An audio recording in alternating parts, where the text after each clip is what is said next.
How to add Evolution card in Clash Royale. If you want to add Evolution card in Clash Royale, here's a quick and easy guide. Open your Clash Royale application. Evolution cards are special upgraded version of certain cards.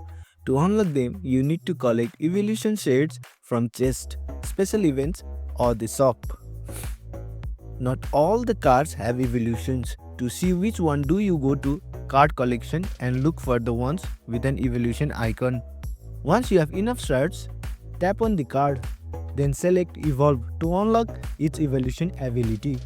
Now, when you add this card to your deck, it will evolve during battles.